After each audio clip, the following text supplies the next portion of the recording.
വന്ദനങ്ങൾ അറിയിക്കുന്നു. Kottayam brethren assembly ക്രമീകരിച്ചിരിക്കുന്ന ഈ ബൈബിൾ ക്ലാസ്സിൽ സംബന്ധിച്ച് ദൈവവചനം ശുശ്രൂഷിക്കുവാൻ എനിക്ക് അവസരം ലഭിച്ചതോർത്ത് ഞാൻ ദൈവത്തെ മഹത്വപ്പെടുത്തുന്നു. അതിന് സന്ദർഭമൊരുക്കി എന്നെ ചുമതലപ്പെടുത്തിയ ക്ഷണിച്ച സഭയോടും സഭയുടെ ചുമതലപ്പെട്ട എല്ലാ പ്രിയപ്പെട്ടവരോടും കർത്താവിൻ്റെ നാമത്തിൽ എൻ്റെ സ്നേഹവും നന്ദിയും പ്രകാശിപ്പിക്കുന്നു.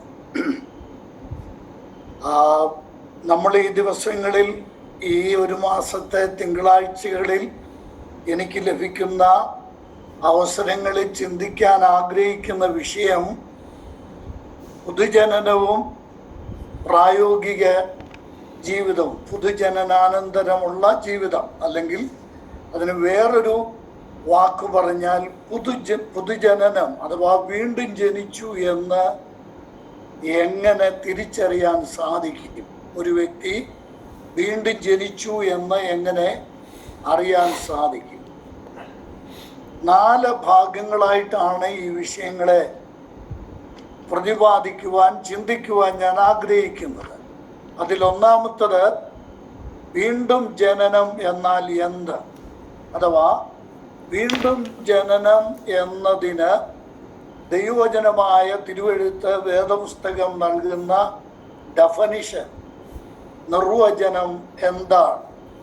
അഥവാ വീണ്ടും ജനനം എന്നാൽ എന്ത്? രണ്ടാമത് നമ്മൾ ചിന്തിക്കാൻ ആഗ്രഹിക്കുന്നത്, ഈ 4 ക്ലാസ്സുകളിലായിട്ടാണ് രണ്ടാമത് ചിന്തിക്കാൻ ആഗ്രഹിക്കുന്നത്, വീണ്ടും ജനിക്കുന്നത് എന്തിനു വേണ്ടിയാണ്? പുതുജനനത്തിൻ്റെ ആവശ്യകത എന്ത് എന്നുള്ളതാണ് രണ്ടാമത്തെ വിഷയം. വീണ്ടും ജനിക്കുന്നത് കൊണ്ട് സാധിക്കുന്നത് എന്താണ്? മൂന്നാമത് നമ്മൾ ചിന്തിക്കാൻ ആഗ്രഹിക്കുന്നത്, മൂന്നാമത്തെ വിഷയം, വീണ്ടും ജനനം എങ്ങനെയാണ് നടക്കുന്നത്? ഒരു വ്യക്തി വീണ്ടും ജനിക്കുന്നത് എങ്ങനെയാണ്? നാലാമത്തെ വിഷയമാണ്, വീണ്ടും ജനിച്ച ഒരു വ്യക്തിയെ എങ്ങനെ ഐഡന്റിഫൈ ചെയ്യാൻ കഴിയും, എങ്ങനെ തിരിച്ചറിയാൻ കഴിയും? The evidences of the new birth, വീണ്ടും ജനനത്തിൻ്റെ, പുതുജനനത്തിൻ്റെ അടയാളങ്ങൾ എന്താണ്? ഇത് ബൃഹത്തായ വിഷയമാണ്. ദിവസങ്ങളോളം പഠിക്കുവാൻ ആവശ്യമുള്ള വിസ്തൃതമായ വിഷയമാണ്. എന്നാൽ വളരെ കൺസീൽഡായിട്ട്, വളരെ പരിമിതപ്പെടുത്തി നമ്മൾ 4 ക്ലാസ്സുകൾ പഠിക്കാനാണ് ആഗ്രഹിക്കുന്നത്. ഇത് വളരെയേറെ സംശയം ജനിപ്പിക്കുന്ന ഒരു ഉപദേശ വിഷയമാണ് വീണ്ടും ജനനം എന്നുള്ളത്. നമുക്കറിയാം, യോഹന്നാൻ എഴുതിയ സുവിശേഷം 3-ാം അധ്യായം, എല്ലാവരും എന്നോടൊപ്പം ദൈവവചനം കൂടെ ഒന്ന് ശ്രദ്ധിച്ചു പോകുന്നത് നന്നായിരിക്കും. 3-ാം അധ്യായത്തിലാണ് പുതുജനനത്തെക്കുറിച്ചുള്ള ഉപദേശവും, അഥവാ പുതുജനനത്തെക്കുറിച്ചുള്ള ക്ലാസ്, വീണ്ടും ജനനത്തെക്കുറിച്ചുള്ള ബൈബിൾ ക്ലാസ് ആദ്യമായി എടുക്കുന്നത് കർത്താവായ യേശു ക്രിസ്തുവാണ്. അപ്പോൾ യേശു ക്രിസ്തു പഠിപ്പിച്ച ഉപദേശ വിഷയമാണ് വീണ്ടും ജനനം എന്നുള്ളത്. അത് യോഹന്നാൻ സുവിശേഷം 3-ാം അധ്യായത്തിലാണ് രേഖപ്പെടുത്തി കിട്ടിയിരിക്കുന്നത്. അവിടെ തന്നെ കർത്താവായ യേശു ക്രിസ്തു വ്യക്തിപരമായ ഒരു സംഭാഷണത്തിലാണ് ഈ കാര്യം പറയുന്നത്. അത് ഇസ്രായേലിൻ്റെ ഉപദേഷ്ടാവായ 10-11 വാക്യങ്ങളുണ്ട്. ഇസ്രായേലിൻ്റെ ഉപദേഷ്ടാവായിരുന്ന പരീശന്മാരുടെ പ്രമാണി. എന്തുകൊണ്ടാണ് വേദപുസ്തകത്തിൽ അദ്ദേഹത്തെ പരിചയപ്പെടുത്തുമ്പോൾ പരീശന്മാരുടെ പ്രമാണി എന്ന് പരിചയപ്പെടുത്തിയത്? അതിൻ്റെ ഉത്തരം ഇതാണ്. ചോദ്യോത്തര രീതിയിൽ തന്നെ ഞാൻ പറയുന്നത് ഉത്തരം ഇതാണ്. ഒരു ഇസ്രായേലിന് അല്ല, പ്രത്യേകിച്ചും ഒരു ഇസ്രായേലിലെ ഉപദേഷ്ടാവിന് വീണ്ടും ജനനം എന്താണ് എന്നറിയാൻ കഴിഞ്ഞിരിക്കണം. കാരണം വീണ്ടും ജനനത്തെക്കുറിച്ച് പഴയ നിയമത്തിലും ഉപദേശമുണ്ട്. അതുകൊണ്ടാണ് കർത്താവ് ചോദിച്ചത്, നീ ഇസ്രായേലിന്റെ ഉപദേഷ്ടാവായിരുന്നിട്ടും നിനക്കിത് അറിഞ്ഞുകൂടെയോ എന്ന് ചോദിക്കുന്നത്. അതുകൊണ്ടാണ് അവിടെ കർത്താവ് ഈ വീണ്ടും ജന്മത്തെ കുറിച്ച് കൃത്യമായി പറയുക, ഒരു ആമുഖമോ ഒരു മുഖവുരയോ ഒന്നും കൂടാതെ. നമ്മള് യോഹന്നാന്റെ സുവിശേഷം 3-ാം അധ്യായവും 4-ാം അധ്യായവും താരതമ്യം ചെയ്ത് പഠിച്ചാൽ കർത്താവ് നിക്കോദെമോസിനോട് സംസാരിക്കുന്നത് പോലെ അല്ല ശമരിയക്കാരിയോട് സംസാരിക്കുന്നത്. ശമരിയക്കാരിയോട് ഒരു വലിയ ഇൻട്രൊഡക്ഷനൊക്കെ പറഞ്ഞാണ് കർത്താവ് സംസാരിക്കുന്നത്. എനിക്ക് കുടിക്കാൻ തരുമോ? ആ വെള്ളത്തോട് ബന്ധപ്പെട്ട ആത്മീക സത്യം വെളിപ്പെടുത്തുന്നത് വേറൊരു മാർഗത്തിലൂടെയാണ്. എന്നാൽ നിക്കോദെമോസിനോട് കർത്താവ് സംസാരിക്കുന്ന അങ്ങനെയല്ല, ഡയറക്റ്റായിട്ട് ചോദിക്കുകയാണ്, അല്ലെങ്കിൽ ഡയറക്റ്റായിട്ട് പറയുകയാണ്, നീ വീണ്ടും ജനിക്കണം. ഇത് ഇംഗ്ലീഷിൽ വായിച്ചാൽ വളരെ കൃത്യമാണ്. ഇത് വളരെ ശക്തമായ ഒരു ആജ്ഞ രൂപത്തിലാണ്. You must be bone again. നീ വീണ്ടും ജനിക്കണം. 2 തവണയുണ്ട്, 3-ാം വാക്യത്തിലുമുണ്ട്, അത് 5-ാം വാക്യത്തിലുമുണ്ട്. ഇനി ശ്രദ്ധിക്കേണ്ട കാര്യം, ഇതൊരു സംശയമുളവാക്കുന്ന ഒരു പ്രയോഗമാണ്. വീണ്ടും ജനിക്കുക എന്ന് നമ്മൾ ഇന്ന് ആരോട് പറഞ്ഞാലും സ്വാഭാവികമായിട്ടുണ്ടാകാവുന്ന അതേ സംശയം തന്നെയാണ് ഇവിടെ നിക്കോദെമോസിന് ഉണ്ടാകുന്നത്. അദ്ദേഹം ചോദിക്കുന്നത്, അവനെന്നുള്ള പ്രയോഗം ഞാൻ പിൻവലിക്കുന്നു, അദ്ദേഹം ചോദിക്കുന്ന ബഹുമാനത്തോട് വേണമല്ലോ നമ്മൾ സംസാരിക്കാൻ. അദ്ദേഹം ചോദിക്കുന്നത്, മനുഷ്യൻ വൃദ്ധനായ ശേഷം അമ്മയുടെ ഉദരത്തിൽ കടന്ന് രണ്ടാമതും ജനിക്കാം. അപ്പോൾ പുതുജനനം എന്നുള്ളത് ഏതൊരു വ്യക്തിക്കും സംശയം ഉളവാക്കാവുന്ന ഒരു സബ്ജക്റ്റാണ്, ഒരു വിഷയമാണ്. ആരിലും സംശയം ഉണ്ടാക്കാം. നമ്മുടെ സഭാമണ്ഡലത്തിൽ സംശയം ഉണ്ടാകുന്നില്ലെങ്കിൽ അതൊരു പ്രത്യേക വിഷയം തന്നെയാണ്. ആർക്കും സംശയം, എങ്ങനെ രണ്ടാമത് ജനിക്കുന്നത്, പുതുതായി ജനിക്കുന്നത്? അവിടെ തന്നെ ആദ്യം ഇദ്ദേഹം ചോദിക്കുന്നു, രണ്ടാമതും അമ്മയുടെ ഉദരത്തിൽ കടന്ന് ജനിക്കാമോ എന്ന് 4-ാം വാക്യത്തിൽ ചോദിക്കുന്നു. കർത്താവ് അതിനെ ലളിതവൽക്കരിച്ചു. കുറേ കർത്താവ് സിംപ്ലിഫൈ ചെയ്ത് കർത്താവിനോട് പറഞ്ഞു, ഇന്നതാണ് ഇന്നതാണ്, ജഡത്താൽ ജനിച്ചത് ജഡമാണ്, ആത്മാവിനാൽ ജനിച്ചത് ആത്മാവാണ്, ആത്മാവിനാൽ ജനിക്കുന്നതാണെന്ന് പറഞ്ഞു കഴിഞ്ഞിട്ടും നിക്കോദെമോസിന് മനസ്സിലാകുന്നില്ല. നോക്കുക, 9-ാം വാക്യത്തിൽ അദ്ദേഹം വീണ്ടും ചോദിക്കുകയാണ്. 9-ാം വാക്യത്തിൽ എഴുതിയിട്ടുണ്ട്, എന്താ, ഇത് എങ്ങനെ സംഭവിക്കും? ഞാൻ പറയട്ടെ സഹോദരി സഹോദരന്മാരെ, ഇന്ന് എന്നെ ശ്രദ്ധിക്കുന്ന, ഈ ക്ലാസ്സിൽ സംബന്ധിക്കുന്ന എല്ലാ പ്രിയപ്പെട്ടവരോടും ഞാൻ പറയട്ടെ, വീണ്ടും ജനനം എന്ന വിഷയം ചിന്തിക്കുമ്പോൾ സ്വാഭാവികമായി നമ്മളിൽ എല്ലാവരിലും ഉണ്ടാകേണ്ട ചോദ്യം, ആദ്യത്തെ ചോദ്യം ഇതാണ്, ഇത് എങ്ങനെ സംഭവിക്കും? വീണ്ടും ജനനം എങ്ങനെയാണ് സംഭവിക്കുക? ഇത് സ്വാഭാവികമായി ഏതൊരു വ്യക്തിയിലും സംശയം ഉളവാക്കാവുന്ന കാര്യമാണ്. ഇനി നമുക്ക് ഈ ചോദ്യം, ആദ്യം ഉന്നയിച്ച ചോദ്യത്തിന്റെ ഉത്തരത്തിലേക്ക് വരാം. വീണ്ടും ജനനം എന്നാൽ എന്താ? ഗ്രീക്ക് ഭാഷയിൽ ഗ്രീക്ക് ഭാഷ എന്നല്ല, ഗ്രീക്ക് പുതിയ നിയമത്തിൽ നമ്മൾ ഉപയോഗിക്കുന്ന പുതിയ നിയമത്തിൽ ഗ്രീക്കിൽ 3 പദങ്ങളാണ് അതിനുവേണ്ടി ഉപയോഗിച്ചിരിക്കുന്നത്. വീണ്ടും ജനനം എന്നുള്ളതിന് ഉപയോഗിച്ചിരിക്കുന്ന 3 വാക്കുകളാണ്. ഞാൻ ആ 3 വാക്കുകളും ഓരോ വാക്കും പറഞ്ഞിട്ട് അതിൻ്റെ അർത്ഥം പറഞ്ഞങ്ങ് പോകാം, കൂടുതൽ സമയമെടുക്കാൻ നിവർത്തിയില്ലല്ലോ. ഒന്ന്, അനാഗണൻ എന്ന വാക്കാണ്. അനാഗണൻ എന്ന വാക്കാണ് പുതിയ നിയമത്തിൽ വീണ്ടും ജനനത്തിന് ഉപയോഗിച്ചിരിക്കുന്ന ഒരു വാക്ക്. ഇത് പത്രോസ് അപ്പോസ്തലൻ 1 പത്രോസ് 1-ാം അധ്യായത്തിൻ്റെ 5-ാം വാക്യം, കുറിക്കുന്നവരെ ഈ വചനം കൂടെ കുറിച്ചിട്ടാൽ പ്രയോജനമാണ്. 1 പത്രോസ് 1-ന്റെ 5, അതുപോലെ തന്നെ അതേ അധ്യായം തന്നെ 1 പത്രോസ് 1:23.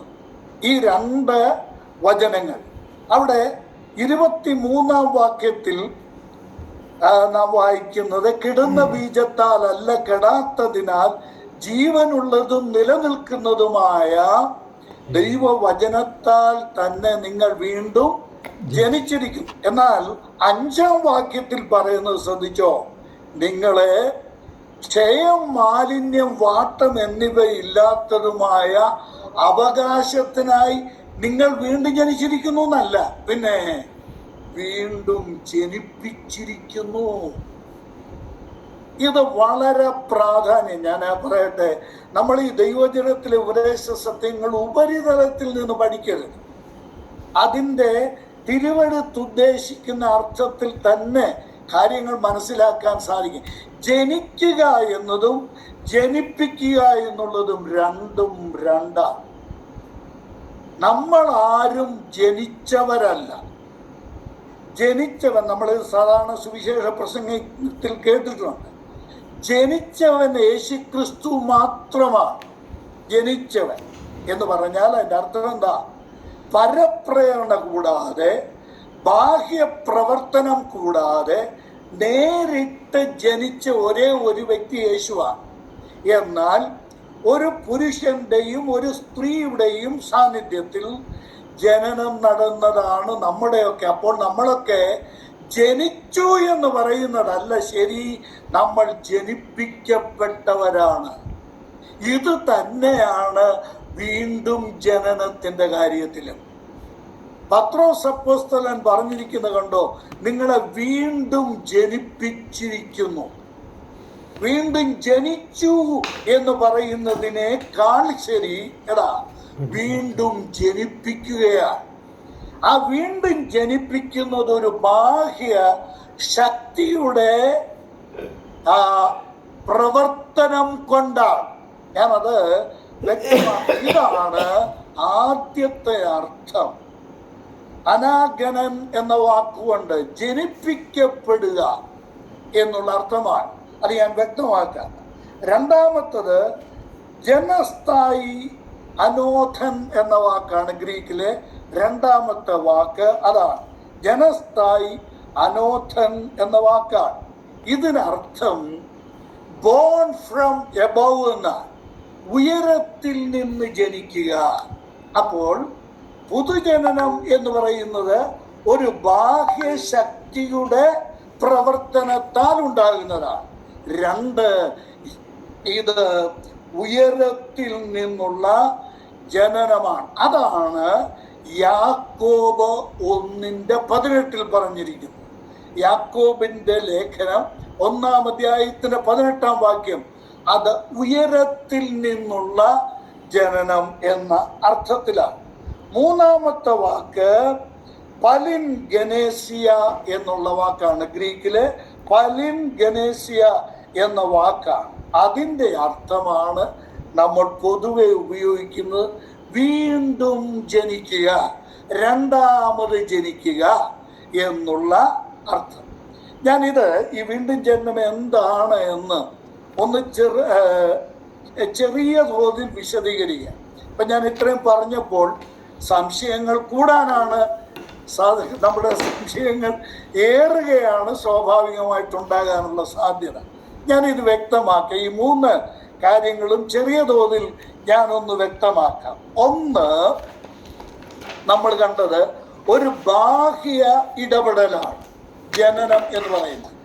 ഞാൻ തന്നെത്താൻ എന്നിൽ ഞാൻ സ്വാഭാവികമായി താല്പര്യമെടുത്തുണ്ടാകുന്നതല്ല വീണ്ടും ജനനം. നോക്കാം നമുക്ക്. യോഹന്നാൻ എഴുതിയ സുവിശേഷം 1-ാം അധ്യായം, 3-ാം അധ്യായത്തിലാണ് നമ്മൾ തുടങ്ങിയത്. 1-ാം അധ്യായത്തിലേക്കൊന്ന് പെട്ടെന്നൊന്ന് ഓടിച്ചു നോക്കാം. സാധാരണ രക്ഷിക്കപ്പെടുവാൻ വേണ്ടി, അഥവാ രക്ഷയുടെ സന്ദേശം നമ്മൾ നമ്മുടെ കുഞ്ഞുങ്ങൾക്കാകട്ടെ ബാലസംഘത്തിലോ അതുപോലെ IMF-ലോ കൺവെൻഷനിലോ ഒക്കെ നമ്മൾ ഉപയോഗിക്കുന്ന ഒരു വാക്യമാണ്, വചനമാണ് യോഹന്നാൻ 1:12. സഹോദരങ്ങളെ, ഞാൻ എല്ലാ എളിമയോടും പറയട്ടെ, നമ്മൾ മിക്ക ആളുകളും ഈ 12-ാം വാക്യത്തിനാണ് പ്രാധാന്യം നൽകിയിരിക്കുന്നത്. അത് നൽകണം. ഞാൻ പറയുന്നത് 12-ാം വാക്യത്തിന് ഏറിയ പ്രാധാന്യമുണ്ട്. പ്രാധാന്യം നൽകണം. എന്താ വചനം? നമുക്കൊന്ന് നോക്കാം. എന്താ അവനെ കൈക്കൊണ്ടെന്ന് പറഞ്ഞാൽ അവിടെ അവനെന്നുള്ളിടത്ത് ചേർക്കേണ്ട പദം ചേർത്ത് വേണം നമ്മൾ വായിക്കാൻ. ആരെ? യേശു ക്രിസ്തുവിനെ കൈക്കൊണ്ട് യേശുക്രിസ്തുവിന്റെ നാമത്തിൽ വിശ്വസിക്കുന്ന ഏവർക്കും ദൈവ മക്കളാകുവാൻ ദൈവം അധികാരം കൊടുത്തു. യേശുക്രിസ്തു ദൈവം. അപ്പോൾ യേശുക്രിസ്തുവിനെ കൈക്കൊണ്ട് യേശുക്രിസ്തുവിന്റെ നാമത്തിൽ വിശ്വസിച്ച് കഴിയുമ്പോൾ ഒരു ദൈവപ്രവൃത്തി നടക്കുന്നുണ്ട്. എന്താ? ദൈവം ആ വ്യക്തിക്ക്, ഏത് വ്യക്തിക്ക്? ആ വിശ്വസിച്ച വ്യക്തിക്ക് ദൈവ മകനാകാനുള്ള അധികാരം കൊടുത്തു. ഞാൻ പറയട്ടെ, നമ്മുടെ മലയാള വിവർത്തനത്തില് നമുക്കെല്ലാവർക്കും അറിയാം, അന്നത്തെ പരിമിതമായ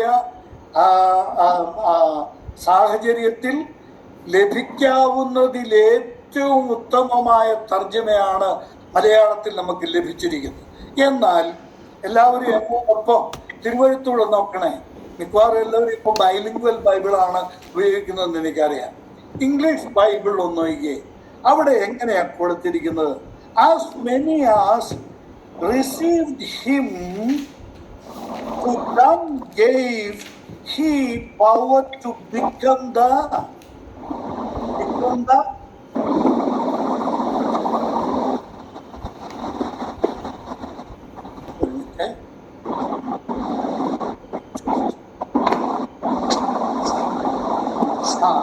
ഞാനത് കണ്ടിന്യൂ ചെയ്യാം. ഒരു ചെറിയ പ്രോബ്ലം ഇവിടെ ഉണ്ടായതാണ്, സാരമില്ല.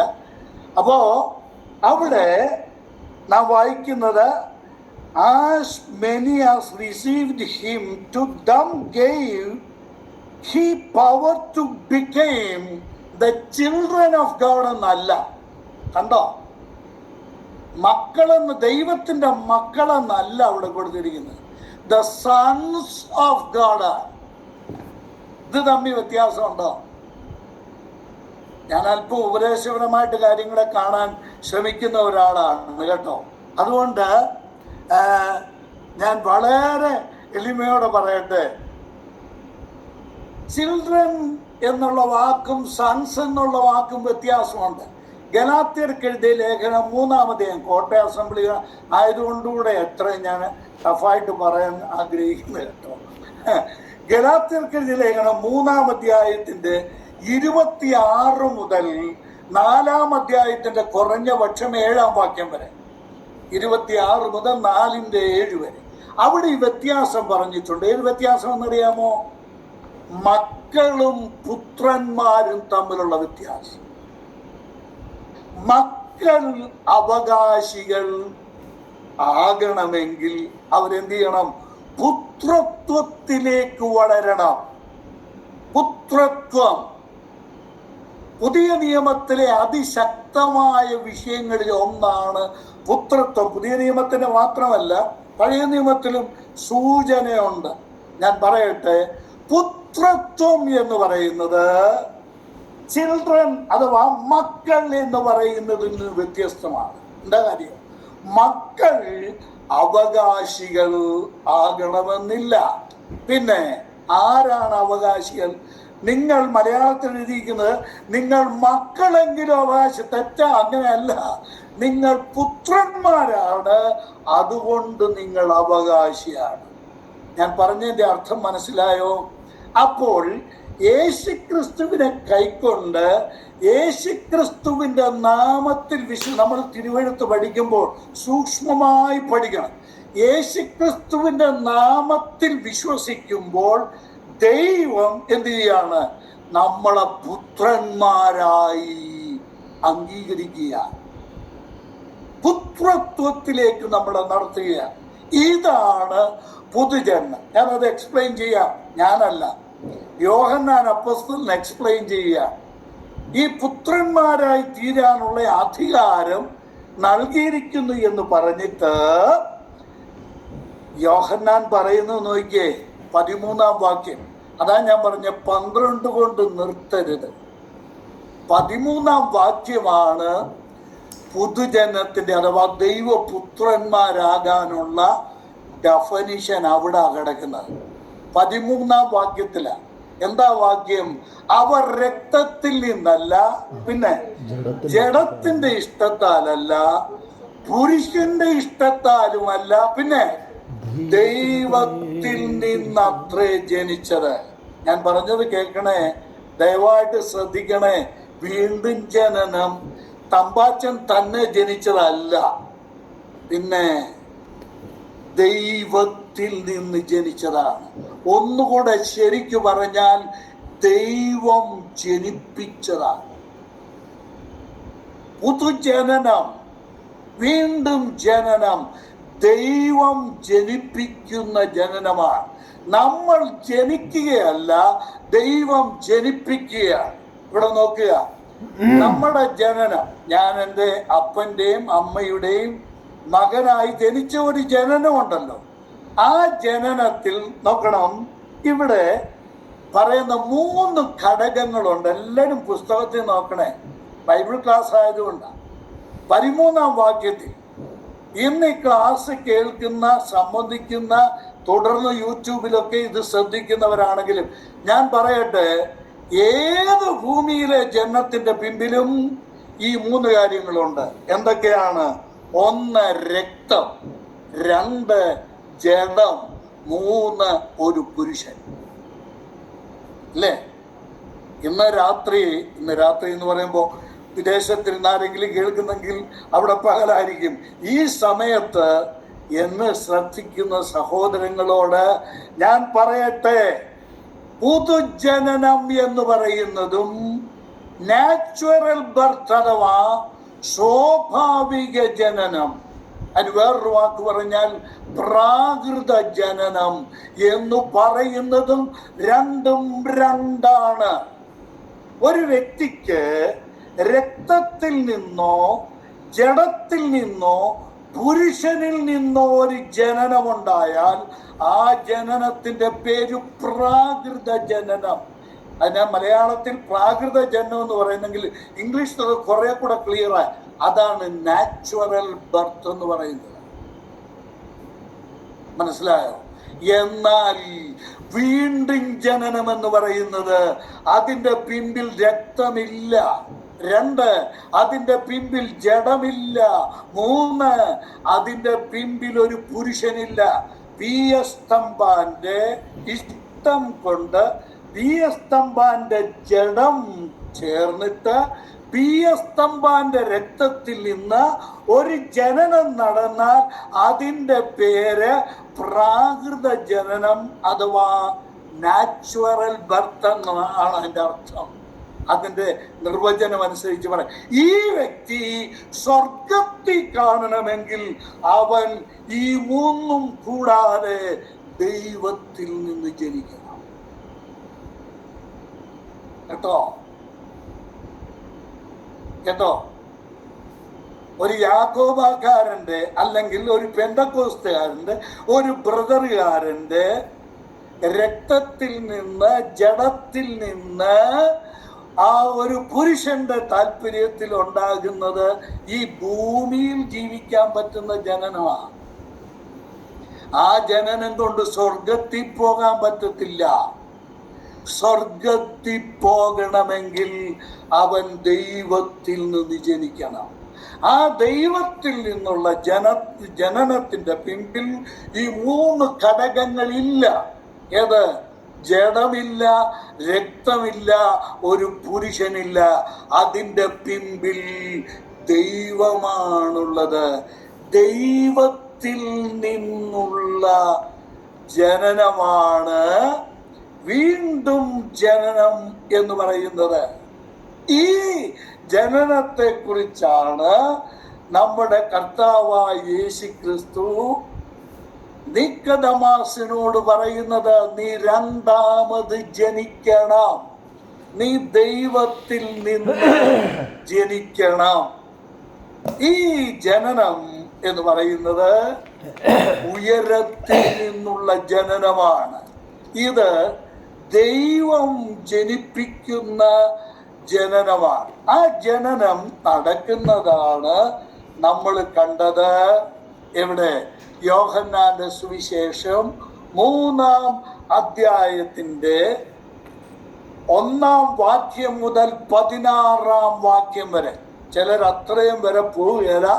16-ാം വാക്യം വരെ വായിക്കുമ്പോൾ ഈ ജനനം ദൈവത്തിൽ നിന്നുള്ള ജനനമാണ് എന്നുള്ളത് വ്യക്തമാകുക.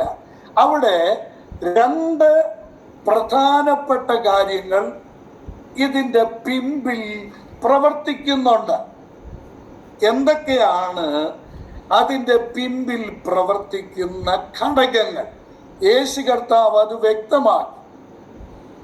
പ്രിയമുള്ളവരെ, അത് തിരുവെഴുത്തടിസ്ഥാനത്തിൽ പഴയ നിയമത്തിൽ നിന്നും പുതിയ നിയമത്തിൽ നിന്നും നമ്മൾക്ക് ചിന്തിക്കാൻ സാധിക്കും. അത് സാധിക്കുന്ന വിധത്തിൽ ഞാനൊന്ന് പറയാം. എല്ലാവർക്കും മനസ്സിലാകും. അത്ര വലിയ കടുകട്ടി കാര്യങ്ങളൊന്നുമല്ല, വളരെ ലളിതമായിട്ട് നമ്മൾക്ക് മനസ്സിലാക്കാൻ കഴിയുന്ന കാര്യമാണ്. ഇവിടെ നമ്മുടെ കർത്താവ് നിക്കോദെമാസിനോട് സംസാരിക്കുമ്പോൾ കർത്താവ് പറയുന്നത്, നീ പുതുതായി ജനിക്കണമെന്ന് 3-ാം വാക്യത്തിൽ പറയുന്നു. 5-ാം വാക്യത്തിൽ പറയുന്നു, നീ വെള്ളത്താലും ആത്മാവിനാലും ജനിക്കണം എന്ന് പറയുന്നു. തുടർന്ന് കർത്താവ് അത് ലളിതമാക്കി 6-ാം വാക്യത്തിൽ പറയുന്നു, ഈ ജനനം എങ്ങനെയാണ്? ജഡത്താൽ ജനിച്ചതാണ്. ഞാൻ മുമ്പേ പറഞ്ഞ രക്തം, ജഡം, പുരുഷൻ. ഈ മീഡിയ അഥവാ ഈ കാരണം കൊണ്ട് ഒരു വ്യക്തി ജനിക്കുന്നെങ്കിൽ ആ ജനനം ജഡത്താലുള്ള ജനനമാണ്. എന്നാൽ സ്വർഗത്തിലെ ദൈവത്തിൽ നിന്നുള്ള ജനനമാണ് ആത്മാവിനാലുള്ള ജനനം. അത് എങ്ങനെയാണ് സംഭവിക്കുന്നത്? ഇവിടെ വെള്ളം എന്ന് പറയുന്നുണ്ട്, ആത്മാവെന്നും പറയുന്നു. എന്നിട്ട് കർത്താവ് ആ വെള്ളം ആത്മാവെന്ന് 5-ാം വാക്യത്തിൽ പറഞ്ഞിട്ട് 6-ാം വാക്യത്തിൽ വ്യക്തമാക്കുകയാണ്, ജഡത്താൽ ജനിച്ചത് ജഡമാണ്. ഈ വെള്ളമെന്നും ആത്മാവെന്നും ഞാൻ പറഞ്ഞത് എന്താണെന്നറിയാമോ? നോക്കുക, യേശു കർത്താവ് പറയാ, ഞാൻ പറഞ്ഞത് ആത്മാവിനാൽ ജനിച്ചത് ആത്മാവാണ്. എനിക്ക് ഭാഷയുടെ പരിമിതിയൊക്കെ ഉണ്ട് കേട്ടോ.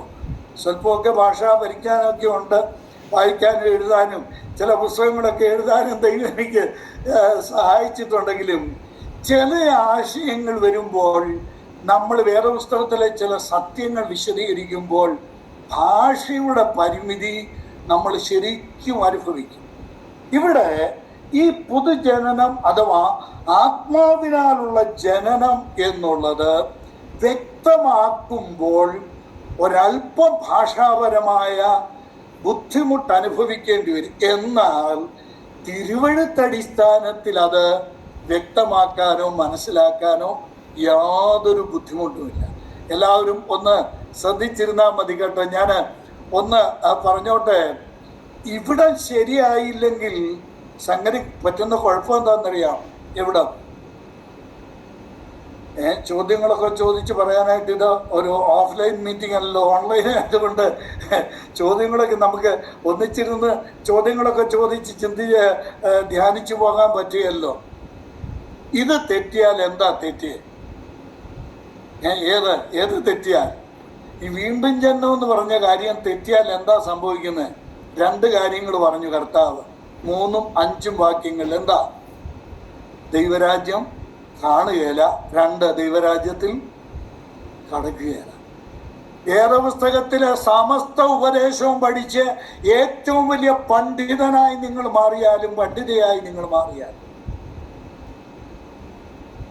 നിങ്ങൾക്ക് തിരുവെഴുത്തിലെ മുഴുവൻ സത്യങ്ങളും മനഃപ്പാഠമായി അറിയാമെങ്കിൽ ഏത് ആത്മീക ശുശ്രൂഷയും നിങ്ങൾക്ക് ചെയ്യാനുള്ള പ്രാവീണ്യം നേടിയാലും ഞാൻ വ്യക്തമായി തിരുവെഴുത്തിന്റെ അടിസ്ഥാനത്തിൽ പറയട്ടെ, ഇത് തെറ്റിയാൽ സ്വർഗത്തിൽ കാണത്തില്ല. വലിയ ഒരു തലയും കൊണ്ട് നരകത്തിലോട്ട് പോകാൻ പറ്റും. എന്താ ഈ പഠിച്ചു വെച്ച എല്ലാ കാര്യങ്ങളും കൊണ്ട് നരകത്തിലോട്ട് പോകേണ്ടി വരും. അത് ബ്രദറായാലും പെന്തക്കോസായാലും. ഏത് സഭയായാലും. അതുകൊണ്ട് ഇവിടമാണ് ശരിയാകേണ്ടത്. എന്താണ് കർത്താവ് ഇവിടെ ഉദ്ദേശിച്ചത്? ഞാൻ സഹോദരങ്ങളോട് കർത്താവായ യേശുക്രിസ്തു നിക്കോദെമാസിനോട് പറഞ്ഞ ആ വാചകം കണ്ടല്ലോ. എന്താ കർത്താവ് നിക്കോദെമാസിനോട് ചോദിച്ച ചോദ്യം 10-ാം വാക്യത്തിലാണ്. നീ ഇസ്രായേലിന്റെ ഉപദേഷ്ടാവായിരുന്നിട്ടും ഇത് അറിയുന്നില്ലേ? ഇതെങ്ങനെ സംഭവിക്കുമെന്ന് ചോദിച്ചപ്പോൾ പറയുന്ന കർത്താവ് തിരിച്ചു പറയുന്ന ഒരു കാര്യമാണ്. എന്താ? നീ എന്നോട് ചോദിക്കുകയാണ് ഇതെങ്ങനെ സംഭവിക്കുന്നു, അമ്മയുടെ ഉദരത്തിൽ കിടന്ന് രണ്ടാമത് ജനിക്കാമോ? നീ ഇസ്രായേലിന്റെ ഉപദേഷ്ടാവല്ലേ, നിനക്കിതറിയത്തില്ല എന്ന് പറഞ്ഞതിന്റെ അർത്ഥം എന്താണെന്നറിയാമോ? നിക്കോദെമാസേ, നീ ഇസ്രായേൽ ജനത്തെ പഠിപ്പിച്ചു കൊണ്ടിരിക്കുന്ന ന്യായപ്രമാണത്തിൽ ഉപദേഷ്ടാവായ നീ പഠിപ്പിക്കുന്ന ന്യായപ്രമാണത്തിൽ സ്തോത്രം ഇത് പറഞ്ഞിട്ടുണ്ട്. ഏത്? പുതുജനനം പറഞ്ഞിട്ടുണ്ട്. ഏത്? വെള്ളത്താലും ആത്മാവിനാലുമുള്ള ജനനം. ഞാൻ ഒരല്പം കൂടെ ഒന്ന് ചേർത്ത് കോട്ടീകരിച്ചിട്ട് മുന്നോട്ട് പോകാം. എന്താണ് ഈ വെള്ളവും ആത്മാവും? ആത്മാവെന്നുള്ളത് വളരെ വ്യക്തമാണ്, ആർക്കും സംശയമില്ല. ആത്മാവെന്നുള്ളത് ദൈവത്തിന്റെ പരിശുദ്ധാത്മാവാണ്. എന്നാൽ ഈ വെള്ളം എന്ന് പറഞ്ഞിരിക്കുന്നത് എന്താ? നമ്മള് ബ്രദറുകാരായതുകൊണ്ട് നമ്മളിങ്ങനെ കേട്ട് ശീലിച്ചത് കൊണ്ട് ഒരിക്കലും അങ്ങനെ പറയരുത്. വചനമാണെന്ന് എല്ലാവർക്കും അറിയാം. പക്ഷെ അത് ദൈവവചനാടിസ്ഥാനത്തിൽ നമ്മൾ പറയണം, സ്ഥാപിക്കണം. അതെങ്ങനെയാണ്? ഞാൻ 2 വചനങ്ങൾ ആദ്യം ഉദ്ധരിച്ച 2 വചനങ്ങൾ പറയാം. വെള്ളം കൂടാതെ ജനനമില്ല, പരിശുദ്ധാത്മാവിനെ കൂടാതെ വീണ്ടും ജനനമില്ല. ഏതാണ് ഈ വെള്ളം എന്ന് പറയുന്നത്? എഫേസ്യർക്ക് എഴുതിയ ലേഖനം 5-ാം അധ്യായത്തിൽ കർത്താവ് സഭയെക്കുറിച്ച് പറയുമ്പോൾ അവിടെ ഒരു പ്രയോഗമാണ്. മലയാളത്തിൽ അത് തെറ്റിച്ചാണ് കൊടുത്തിരിക്കുന്നത്. എന്താ? കർത്താവായ യേശുക്രിസ്തു സഭയെ ശുദ്ധീകരിച്ച് തേജസ്സോടെ തിരുമുമ്പിൽ നിർത്തുന്ന കാര്യം കർത്താവ് പറയുമ്പോൾ അത് മലയാളത്തിൽ പൗലോസ് പറയുമ്പോൾ അത് മലയാളത്തിൽ വിവർത്തനം ചെയ്തിരിക്കുന്നത് നിങ്ങൾ ശ്രദ്ധിക്കണം. എന്താ? 26-ാം വാക്യം. അവൻ അവളെ വചനത്തോട് കൂടിയ ജലസ്നാനത്താൽ വെടിപ്പാക്കിയതാണ്. എന്നാ നോക്കിക്കേ, ഇംഗ്ലീഷ് ഭാഷാന്തരത്തിലും തമിഴ്, ഹിന്ദി, ഗ്രീക്ക് ഭാഷകളിലെല്ലാം കൊടുത്തിരിക്കുന്ന എങ്ങനെയാണെന്നറിയാമോ? വചനത്തോട് കൂടിയ എന്നല്ല, പിന്നെ വചനമാകുന്ന ജലസ്നാനം, വചനമാകുന്ന വെള്ളത്താൽ. ഇത് തീത്തോസിന് ലേഖനം എഴുതുമ്പോൾ പൗലോസ്ലീഹ പറയുന്നുണ്ട്, പുനർജനന സ്നാനം, പുനർജനിപ്പിക്കുന്ന സ്നാനം, രണ്ടാമത് ജനിപ്പിക്കുന്ന, വീണ്ടും ജനിപ്പിക്കുന്ന സ്നാനം. വെള്ളമാണല്ലോ ഉദ്ദേശിക്കുന്നത്. അതേതാണ്? അതാണ് എഫേസ്യ ലേഖനം 5-ാം അധ്യായത്തിൽ പൗലോസ്ലീഹ പറയുന്നത്, വചനമാകുന്ന വെള്ളം, വചനമാകുന്ന ജലസ്നാനത്താൽ. ഇതാണ് 2 വചനം ഞാൻ പറയാമെന്ന് പറഞ്ഞ 2 വചനം നമ്മൾ ആദ്യം കേട്ട. ഒന്ന് പത്രോസിന്റെ 1-ാം ലേഖനം 1-ാം അധ്യായം 23-ാം വാക്യം. ഞാൻ ഒരു വട്ടം കൂടെ ആവർത്തിക്കുന്നത് ക്ഷമിക്കുക, ഈ വിഷയത്തോട് ചേർത്ത് ആവർത്തിച്ചേ മതിയാവും. അതുകൊണ്ട് പറയട്ടെ, കെടുന്ന ബീജത്താലല്ല, കെടാത്തതിനാൽ ജീവനുള്ളതും നിലനിൽക്കുന്നതുമായ ദൈവവചനത്താൽ തന്നെ നിങ്ങൾ വീണ്ടും ജനിച്ചിരിക്കുന്നു. വീണ്ടും ജനിച്ചത് ദൈവവചനത്താലാണ്. ഞാനിതൊക്കെ വിശദീകരിക്കണം, സമയമുണ്ട് കേട്ടോ. എനിക്ക് മുമ്പിലുള്ള സമയം കൂടി ഞാൻ തീർക്കാം. ഈ വചനം എന്നുള്ളത് കൊണ്ട് ഉദ്ദേശിക്കുന്നത് എന്താണ്? അവിടെ ഉപയോഗിച്ചിരിക്കുന്ന വാക്ക് കണ്ടോ? പത്രോസ്ലീഹ ഉപയോഗിച്ചിരിക്കുന്ന ഒരു വാക്കുണ്ട്. അതിൻ്റെ മൂലാർത്ഥവും ഇപ്പം നമ്മുടെ മലയാളം ബൈബിളിൽ ഉപയോഗിച്ചിരിക്കുന്ന വാക്കുമൊക്കെ അത് കൃത്യമായി എന്താ? കെടുന്ന ബീജത്താലല്ല, ബീജം, കെടാത്ത ബീജം. ആ ബീജം നമ്മുടെ ഉള്ളിൽ വീണപ്പോഴാണ് വീണ്ടും ജനനം നടന്നത്. ആ ബീജം ഏതാണ്? ആ ബീജത്തിന്റെ പേരാണ് ദൈവവചനം. കേട്ടോ? കിടുന്ന ബീജത്താലല്ല, കെടാത്തതിന് ജീവനുള്ളതും നിലനിൽക്കുന്നതുമായ ദൈവവചനം. ഇതിന് യാക്കോബ് കൊടുത്തിരിക്കുന്ന വാക്ക് നോക്കുക. നമുക്കിതിനോട് ചേർത്ത് നോക്കാം. യാക്കോബ് കൊടുത്തിരിക്കുന്ന വാക്ക് 1:18. യാക്കോബ് 1:18. നാം അവന്റെ സൃഷ്ടികളിൽ, എന്നോടൊപ്പം അങ്ങ് വായിച്ചു, അഡ്മിറ്റ് ചെയ്യണ്ട, അത് നമുക്ക് കൂടുതൽ അങ്ങ് മനസ്സിൽ കയറുമല്ലോ.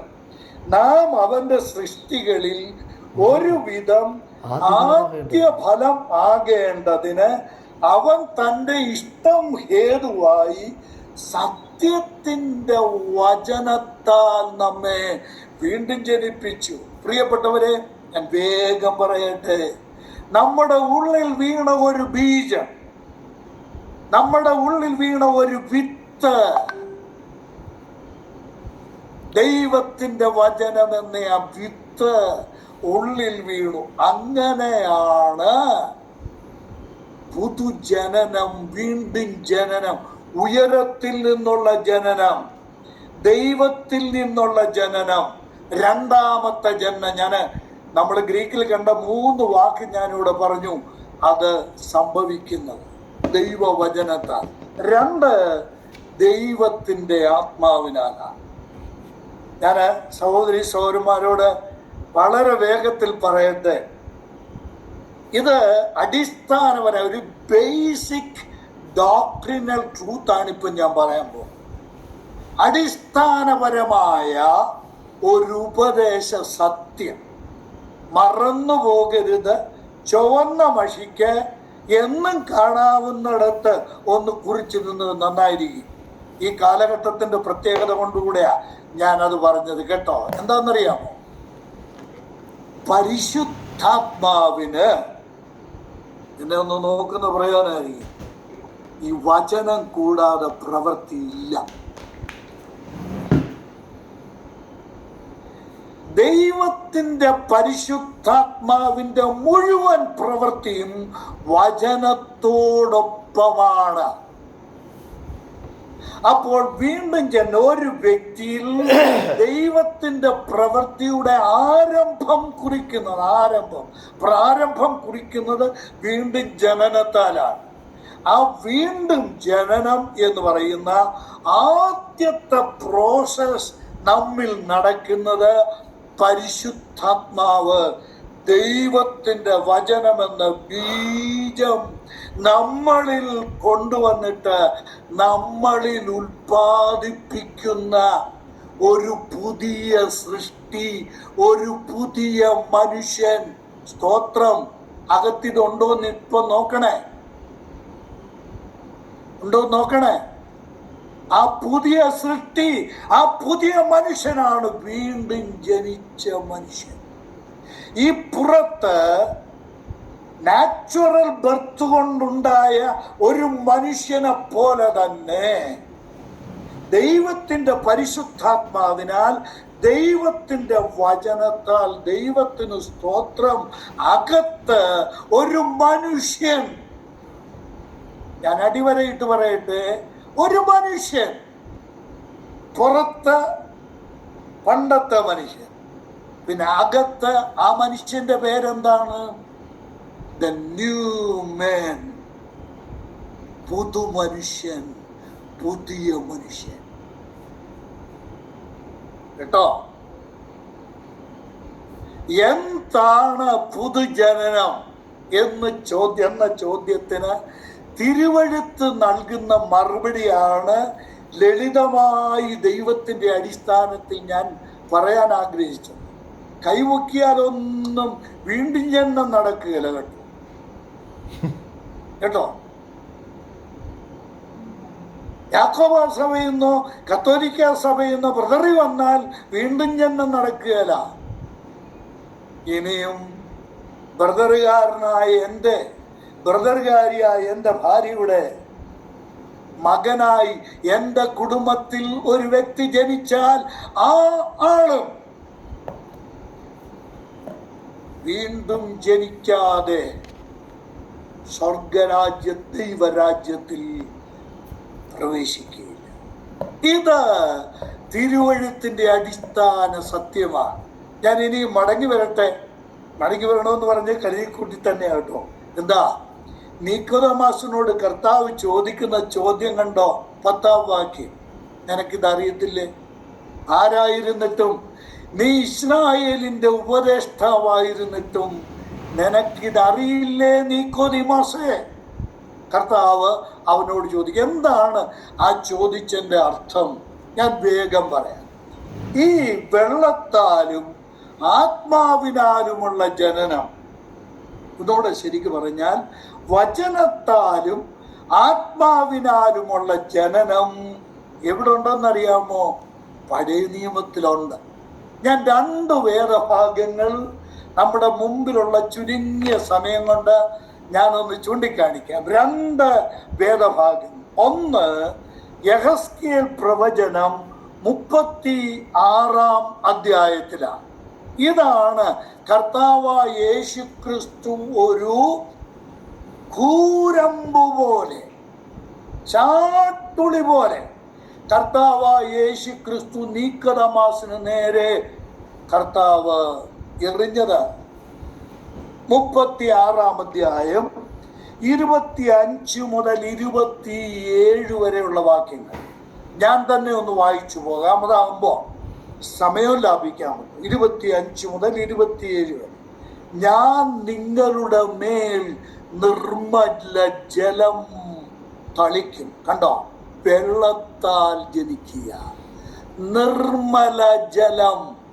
ഞാൻ നിങ്ങളുടെ മേൽ നിർമ്മല ജലം തളിക്കും, നിങ്ങൾ നിർമ്മലരായിത്തീരും. ഞാൻ നിങ്ങളുടെ സകല മലിനതയെയും സകല വിഗ്രഹങ്ങളെയും നീക്കി നിങ്ങളെ നിർമ്മലീകരിക്കും. തീർന്നില്ല, ഇനി നോക്കണേ. ഇതാണ് പുതിയ മനുഷ്യൻ. കണ്ടോ? ഈ നിർമ്മല ജലം തളിക്കുമ്പോൾ എന്താ സംഭവിക്കുന്നത്? എല്ലാവരും എൻ്റെ കൂടെ പുസ്തകത്തിലോട്ട് നോക്കണേ, വായിക്കണേ. എന്താ? 26-ാം വാക്യം. ഞാൻ നിങ്ങൾക്ക് സ്തോത്രം പുതിയ ഹൃദയം തരും. 2, പുതിയൊരു ആത്മാവിനെ ഞാൻ നിങ്ങളുടെ ഉള്ളിലാക്കും. ഇനി കല്ലായ ഹൃദയം ഞാൻ നിങ്ങളുടെ ജഡത്തിൽ നിന്ന് നീക്കി മാംസമായുള്ള ഹൃദയം നിങ്ങൾക്ക് തരും. ഇനി ഞാൻ എൻ്റെ ആത്മാവിനെ നിങ്ങളുടെ ഉള്ളിൽ ആക്കി നിങ്ങളെ എൻ്റെ ചട്ടങ്ങളിൽ നടക്കുമാറാക്കും. നിങ്ങൾ എൻ്റെ വിധികളെ പ്രമാണിച്ച് അനുഷ്ഠിക്കും. നേരം പോരാ എനിക്ക് ഈ ഭാഗം വിശദീകരിക്കാൻ. എന്നാൽ ലളിതമാക്കി ഞാൻ പറയട്ടെ. ഇതെല്ലാം ചെയ്യുന്നത് ആരാ? ആ വാക്യം നോക്കിയിട്ട് പറഞ്ഞ്, ആരാ ഇതൊക്കെ ചെയ്യുന്നേ? ഞാൻ ചെയ്ത പ്രവൃത്തിയാണോ ഇത്? നിർമ്മല ജലം തളിച്ചതാരാ? ദൈവം. ആരാ? 2, സകല വിഗ്രഹങ്ങളെ നീക്കിക്കളഞ്ഞ് നിർമ്മലീകരിച്ചതാരാ? പുതിയ ഹൃദയം തന്നതാരാ? പുതിയ ആത്മാവിനെ തന്നതാരാ? കല്ലായ ഹൃദയം മാറ്റിയതാരാ? മാംസമായ ഹൃദയം തന്നതാരാ? ആത്മാവിനെ ഉള്ളിലാക്കിയതാരാ? നമ്മളെ തന്റെ ചട്ടങ്ങളിൽ നടക്കുമാറാക്കുന്നത് ആരാണ്? ഞാനല്ല, എൻ്റെ ദൈവമാണ് എന്നെ ജനിപ്പിച്ചത്. കേട്ടോ? ദൈവത്തിൽ നിന്നത്രേ ജനിച്ചത്. സഹോദരങ്ങളെ, ഞാൻ ചോദിക്കട്ടെ, സ്വർഗത്തിലെ ദൈവത്തിൻ്റെ ഈ വലിയ പ്രക്രിയ എന്റെയും നിന്റെയും ജീവിതത്തിൽ നടക്കുമ്പോഴാണ് അകത്ത് പുതിയ ഹൃദയമുള്ള, പുതിയ ആത്മാവ് ഉള്ള, പുതിയ വഴിയിൽ നടക്കുന്ന ഒരു പുതിയ മനുഷ്യൻ ജനിക്കുന്നത്. ഇതാണ് പുതുജനനം, ഇതാണ് വീണ്ടും ജനനം. എന്താണ് വീണ്ടും ജനനം? നമ്മൾ ഈ വീണ്ടും ജനനത്തെ കുറിച്ച് എത്രയോ കേട്ടിട്ടുണ്ട്, എത്രയോ ചിന്തിച്ചിട്ടുണ്ട്. ഒരുപക്ഷെ ഞാൻ ഈ പറയുന്ന കാര്യങ്ങളും നേരത്തെ ചിന്തിച്ചിട്ടുള്ളതാവാൻ സാധ്യതയുണ്ട്. എങ്കിലും പത്രോസ് പറയുന്നത് പോലെ വീണ്ടും ഞാൻ ഓർമ്മിപ്പിച്ചുണർത്തുകയാണ്. അപ്പോൾ ഇവിടെ എന്താ നടന്നത്? നിർമ്മല ജലം തളിച്ചു. അതാണ് ജലം, വെള്ളം. ഇനി രണ്ടാമത് നോക്കുക, യെഹെസ്കേൽ പ്രവചനം 37-ാം അധ്യായത്തിലേക്ക് വരിക. കർത്താവ് പുതുജന്മത്തെ കുറിച്ച് സംസാരിക്കുമ്പോൾ നീക്കദമാസിനോട് ചോദിക്കുന്നത്, നീ ഇസ്രായേലിന്റെ ഉപദേഷ്ടാവല്ലയോ? നിനക്കിത് അറിയേണ്ട കാര്യമുണ്ട്. കാര്യം ഇത് പഴയ നിയമത്തിൽ എഴുതി വച്ചിട്ടുണ്ട്. നീ പഠിപ്പിച്ച പുസ്തകത്തിൽ ഇതുണ്ട്. നോക്കുക, 37-ാം അധ്യായത്തിലേക്ക് വരിക. അവിടെ ഒരു വലിയ സംഭവമാണ്. യെഹെസ്കേൽ പ്രവചനം 37-ാം അധ്യായം. എന്താ പ്രശ്നം? യെഹെസ്കേലിന്റെ മേൽ യഹോവയുടെ കൈ വന്നു. എന്നിട്ട് ആത്മാവിൽ അവനെ പുറപ്പെടു വെച്ചു. സമയലാഭത്തിന് വേണ്ടി എല്ലാവർക്കും അറിയാവുന്ന കരുതിക്കൊണ്ട് ഞാൻ അങ്ങ് പറഞ്ഞു പോകട്ടെ. എൻ്റെ ആ കരുതൽ തെറ്റാണെങ്കിൽ ക്ഷമിക്കണം. ഞാനത് കരുതിക്കൊണ്ട് തന്നെ അങ്ങ് പറയട്ടെ. എല്ലാവർക്കും അറിയാം, പ്രവാചകനോട് ദൈവം ചോദിക്കുക, ഒരു താഴ്വരെ കൊണ്ടുപോയി ഉണങ്ങിക്കിടക്കുന്ന ആളുകൾ ചത്തിട്ട് മരിച്ചിട്ട് അവരുടെ അസ്ഥികളെല്ലാം ഉണങ്ങിക്കിടക്കുക. ആ താഴ്വരയിൽ നിർത്തിയിട്ട് പ്രവാചകനോട് ദൈവം ചോദിക്കുകയാണ്, മനുഷ്യപുത്ര, ഈ അസ്ഥികൾ ജീവിക്കുമോ? സ്വാഭാവികമായിട്ടും നമ്മൾ പറയുന്ന ഉത്തരം തന്നെ പ്രവാചകനും പറഞ്ഞു. എന്താ ഉത്തരം പറഞ്ഞത്? കർത്താവേ, അവിടുന്ന് അറിയുന്നു, എനിക്കറിയത്തില്ല, ജീവിക്കുമോ? അപ്പോൾ പ്രവാചകനോട് ദൈവം പറയുന്ന രണ്ട് കാര്യങ്ങൾ അവിടെ ഉണ്ട്. നോക്കുക, ഒന്ന്, അവൻ എന്നോട് കൽപ്പിച്ചത്. 4-ാം വാക്യം, എല്ലാവരും ബൈബിളിൽ സൂക്ഷിച്ച് നോക്കണം. ഒന്ന്, അവൻ എന്നോട് കൽപ്പിച്ചത്, ഈ അസ്ഥികളെ കുറിച്ച് പ്രവചിച്ച് അവരോട് പറയേണ്ടത്, ഉണങ്ങിയ അസ്ഥികളെ യഹോവയുടെ വചനം കേൾക്കുവീൻ. എൻ്റെ ദൈവത്തിന് സ്തോത്രം. ഞാൻ ചുമ്മാതെ സ്തോത്രം ചെയ്യുകയല്ലോ, നിങ്ങൾക്ക് എല്ലാവർക്കും അറിയാമല്ലോ. ഞാൻ സ്തോത്രം ചെയ്തൊരു കാരണമുണ്ട്. ഉണങ്ങിക്കിടക്കുന്ന അസ്ഥിയോട് പ്രസംഗിച്ചാൽ, പ്രവചിച്ചു എന്ന് പറഞ്ഞാൽ പ്രസംഗിക്കുക എന്നാണ്. പ്രസംഗിച്ചാൽ എന്തോ സംഭവിക്കുമെന്നായി പറയുന്നത്. എന്നാൽ ദൈവം പറഞ്ഞു, ചത്ത് കിടക്കുന്ന ഈ ഉണങ്ങിക്കിടക്കുന്ന ഈ ശവശരീരങ്ങളിൽ നിന്ന് മാറിക്കിടക്കുന്ന ഈ ഉണങ്ങിയ അസ്ഥികളോട് നീ പ്രസംഗിക്കുക. എന്താ പ്രസംഗിക്കേണ്ടത്? ദൈവവചനം നീ പ്രസംഗിക്കണം, എൻ്റെ വചനം നീ പ്രസംഗിക്കണം. യെഹെസ്കേൽ എന്ത് ചെയ്തു? ദൈവം പ്രസംഗിക്കാൻ പറഞ്ഞ ഒരു പ്രവാചകൻ പ്രസംഗിക്കല്ലേ വേണ്ടു. യെഹെസ്കേൽ പ്രസംഗിച്ചു. എന്താ സംഭവിച്ചത്? 7-ാം വാക്യം, ഞാൻ പ്രസംഗിച്ചു കൊണ്ടിരിക്കുമ്പോൾ ഒരു മുഴക്കം കേട്ടു. ദൈവത്തിന്റെ വചനം പ്രസംഗിച്ചപ്പോൾ ഈ കേട്ടുകൊണ്ട് കിടക്കുന്ന അസ്ഥികൾക്ക്, ആ അസ്ഥികൾ അത് കേട്ടുകൊണ്ട് കിടക്കുമ്പോൾ ഒരു മുഴക്കം കേട്ടു. സ്വർഗത്തിലെ ദൈവത്തിന്റെ പ്രവൃത്തി. ഒരു മുഴക്കം കേട്ടു. ഉടനെ ഒരു ഭൂകമ്പം ഉണ്ടായി. ദൈവത്തിന്റെ വചനത്തിന്റെ ചലനാത്മകമായ ശക്തി നോക്കണം. അത് ഉണങ്ങിയ അസ്ഥിയോട് പ്രസംഗിച്ചാൽ അവിടെ മുഴക്കമുണ്ടാകും, അവിടെ ഭൂകമ്പമുണ്ടായി. എന്നിട്ട് എന്ത് ചെയ്തു? അസ്ഥി അസ്ഥിയോട് ചേർന്നു, മാംസം മാംസത്തോട് ചേർന്നു. എന്നിട്ട് എല്ലാം മനുഷ്യരൂപത്തിലേക്ക് വന്നു. പക്ഷേ എന്തില്ല? നമ്മുടെ വിഷയം ഒരല്പം അണുവിടെ വ്യതിചലിക്കാതെ ഞാൻ പറയട്ടെ.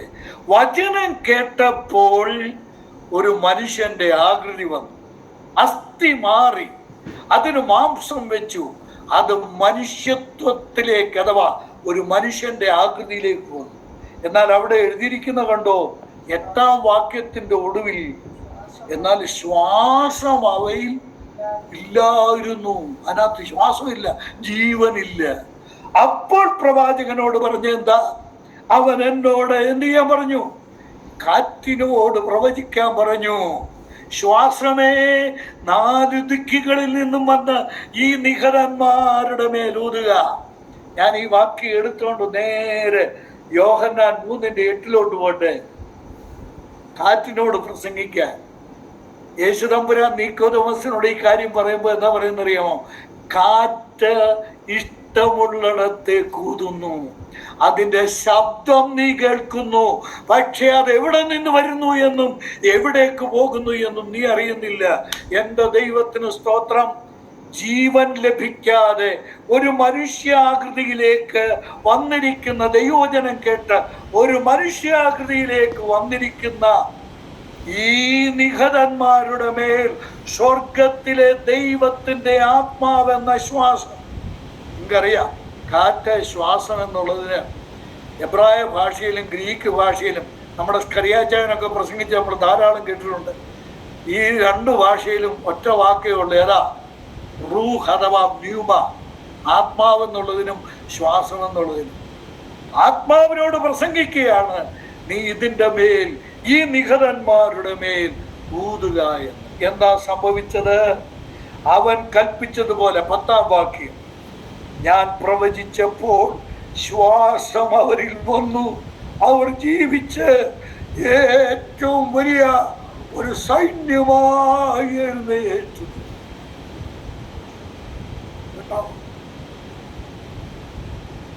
കർത്താവ് ധിക്കണ മാസം ഒഴിയിക്കുക. നിനക്കിതറിയത്തില്ലേ? നീ ഇത് വായിച്ചിട്ടില്ലേ?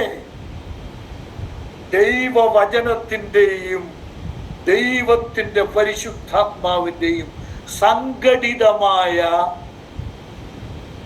സംയോജിച്ചുള്ള പ്രവർത്തനത്തിൽ എന്ത് സംഭവിക്കും? മുടങ്ങിക്കിടക്കുന്ന അസ്ഥി ജീവിക്കും. അതൊരു സൈന്യമായി മാറും. ഇതാണ് പുതുജനനം എന്ന് പറയുന്നത്. ഇന്ന് രാത്രി നമ്മുടെ ഈ ക്ലാസിന്റെ ഏറ്റവും ഒടുവിലത്തെ രംഗത്തേക്ക് വരുമ്പോൾ ഇതൊക്കെ നമ്മൾ ധ്യാനിച്ചാൽ നമ്മുടെ ഉള്ളിൽ കത്തും. പ്രിയപ്പെട്ടവരെ, വീണ്ടും ജനിച്ചവരുടെ ഉള്ളിൽ, അവരുടെ ഉള്ളിലെ ആത്മാവ് വലിയ വലിയ ചലനമുണ്ടാകും. പുതുജനനം സംഭവിച്ചിട്ടുള്ളവരുടെ ഉള്ളിലെ ആ പുതിയ മനുഷ്യൻ ഉള്ളിലിരുന്നു കൊണ്ട് ദൈവത്തിന് സ്തോത്രം ചെയ്യും. സ്തോത്രം, ഞാൻ എൻ്റെ പ്രവൃത്തി കൊണ്ടല്ല, പിന്നെ സ്വർഗത്തിലെ ദൈവത്തിൻ്റെ പ്രവൃത്തിയാലാണ് പുതുജനനം, വീണ്ടും ജനനം പ്രാപിച്ചത്. അവർ രക്തത്തിൽ നിന്നല്ല, ജഡത്തിൽ നിന്നല്ല, പുരുഷന്റെ ഇഷ്ടത്താലുമല്ല, ദൈവത്തിൽ നിന്ന്, ഉയരത്തിൽ നിന്നുള്ള അനുഗ്രഹീതമായ ജനനം പ്രാപിച്ചവരാണ്. അവരെ കുറിച്ചാണ് തിരുവെഴുത്ത് പറയുന്നത്, വീണ്ടും ജനിച്ചവർ. അവർ കേവലം മക്കളല്ല. ഞാനൊരു വാക്ക് പറയാം. ഇസ്രായേലിൽ ജനിക്കുന്ന ഏത് അബ്രഹാമിന്റെ സന്തതിയും ആരാ? ശിശുവാണ്. അവൻ ആരാകണം? ഗലാത്യ ലേഖനത്തിൽ അതാ പറയുന്നത്, ശിശു പുരുഷത്വത്തിലേക്ക് വളരണം. ശിശു പുരുഷത്വത്തിലേക്ക് വളരണമെങ്കിൽ എന്ത് ചെയ്യണം? ശിശുപാലകനായ ന്യായപ്രമാണം അവരെ ക്രിസ്തുവിങ്കലേക്ക് നയിക്കണം. ക്രിസ്തുവിങ്കലേക്ക് നയിക്കുമ്പോഴാണ് അവരവകാശികളായ പുത്രന്മാരാകുന്നത്. ഇതാണ് യഹൂദന്, ഇസ്രായേലിൽ ലഭിക്കുന്ന പുത്രത്വം. എന്നാൽ പ്രജാതികളായ ഇസ്രായേൽ പൗരത്വത്തോട് യാതൊരു ബന്ധവുമില്ലാത്ത നമ്മൾ ജനിച്ചപ്പോ തന്നെ അവകാശികളായ പുത്രന്മാരായി ജനിച്ചവരാണ്. അതാണ് നമ്മളുടെയും ഇസ്രായേൽ മക്കളുടെയും പുത്രത്വം തമ്മിലുള്ള സാരതരമായ വ്യത്യാസം. പുത്രന്മാർ, മക്കളെന്നല്ല കേട്ടോ, പുത്രന്മാരെങ്കിലോ നമ്മൾ അവകാശികളാണ്. പത്രോസിന്റെ ലേഖനത്തിൽ നമ്മൾ വായിച്ച ആ വാക്യത്തിലേക്ക് മടങ്ങി വന്ന് ഞാൻ നിർത്തട്ടെ. പത്രോസ് അപ്പോസ്തലൻ പറയുക 1:5 ക്ഷയം, മാലിന്യം, വാട്ടം എന്നിവയില്ലാത്ത ഒരു വലിയ അവകാശം, പുത്രത്വം, അതിനു വേണ്ടിയാണ് വീണ്ടും ജനിപ്പിച്ചത്. ഒരു വാചകം കൂടെ ഞാൻ ഇതിനോട് ചേർത്ത് പറഞ്ഞു കഴിയുമ്പോൾ അതൊന്ന് ചെറുതായിട്ടൊന്ന് വിശദീകരിച്ച് കഴിയുമ്പോൾ എൻ്റെ സമയം പൂർത്തിയാകും. ഞാൻ അപ്പോൾ നിർത്താം. എന്താ അവിടെ എഴുതിയിരിക്കുന്ന? എന്തിനു വേണ്ടിയാണ്? ക്ഷയം, മാലിന്യം, വാട്ടമില്ലാത്ത അവകാശത്തിന് വേണ്ടിയാണ് വീണ്ടും ജനിപ്പിച്ചത്. അതേതാണ്? സ്വർഗത്തിൽ നമുക്ക് ലഭിക്കാൻ പോകുന്ന അവകാശമാണ്. വീണ്ടും ജനിച്ചപ്പോൾ തന്നെ ആ അവകാശം നമ്മൾക്ക് എഴുതി കൈ തന്നിരിക്കുകയാണ്. ഇനി നമ്മൾ ഇതിനിടയ്ക്ക് ഒരിടത്തും നഷ്ടപ്പെട്ടു പോവുകയില്ല. സ്തോത്രം. ആ അവകാശത്തിന് വേണ്ടി ദൈവം നമ്മളെ ജനിപ്പിച്ചതാണെങ്കിൽ ആ അവകാശത്തിൽ നമ്മൾ എത്തുന്നിടം വരെ സ്വർഗത്തിലെ ദൈവം നമ്മെ സൂക്ഷിക്കുവാൻ ശക്തനാണ്. ഞാൻ ഈ ദിവസങ്ങളിൽ വേറൊരു ക്ലാസ് എടുക്കുന്നുണ്ട്. അവിടെ ആ ക്ലാസ്സിൽ അതിൻ്റെ അഡ്മിൻസിൽ ഒരാൾ, ആ സൂമിൻ്റെ അഡ്മിൻസിൽ ഒരാൾ ഇന്നീ ക്ലാസ്സിൽ ഇപ്പോൾ എനിക്ക് കാണാൻ പറ്റുന്നുണ്ട്, ഷൈജൻ ബ്രദർ. ഞാൻ അവിടെ എടുത്തൊരു കാര്യമായത് രക്ഷയിൽ അഥവാ വീണ്ടും ജനനത്തിൽ 2 കാര്യങ്ങൾ. ഒന്ന്, ദൈവം പുത്രന് നമ്മളെ കൊടുക്കുകയാണ്, പുത്രന്റെ കയ്യിൽ നമ്മളെ ഏൽപ്പിക്കുകയാണ്. യോഹന്നാൻ 6-ാം അധ്യായത്തിൽ പറയുന്ന പുത്രന്റെ കയ്യിൽ നമ്മളെ ഏൽപ്പിക്കുക. എപ്പോഴാ? നമ്മൾ വീണ്ടും ജനിക്കുമ്പോൾ ദൈവം നമ്മളെ എടുത്ത് പുത്രന്റെ കയ്യിലോട്ട് വിടുകയാണ്. പുത്രൻ പറയുന്നത് എന്താണെന്നറിയാമോ? ഒടുക്കത്തെ നാളിൽ അവരെ ഉയർത്തെഴുന്നേൽപ്പിക്കുന്നിടം വരെ ഞാൻ അവരെ സൂക്ഷിക്കും, ഒരു നാളും കൈവിടുകയില്ല, ഉപേക്ഷിക്കുകയില്ല. അവകാശത്തിനായി നമ്മളെ വീണ്ടും ജനിപ്പിച്ച ദൈവത്തിന് സ്തോത്രം, ഹല്ലേലൂയ, ദൈവത്തിന് മഹത്വം. എന്നെ ശ്രദ്ധിച്ച എല്ലാവർക്കും നന്ദി. പുതുജനനം എന്താണ് എന്ന് കഴിയുന്നത്ര ദൈവജനാടിസ്ഥാനത്തിൽ വിശദീകരിക്കാനാണ് ഞാൻ ശ്രമിച്ചത്. എന്നെ ശ്രദ്ധിച്ച എല്ലാവർക്കും നന്ദി. ദൈവം നമ്മെ യുവജനങ്ങളാൽ അനുഗ്രഹിക്കും.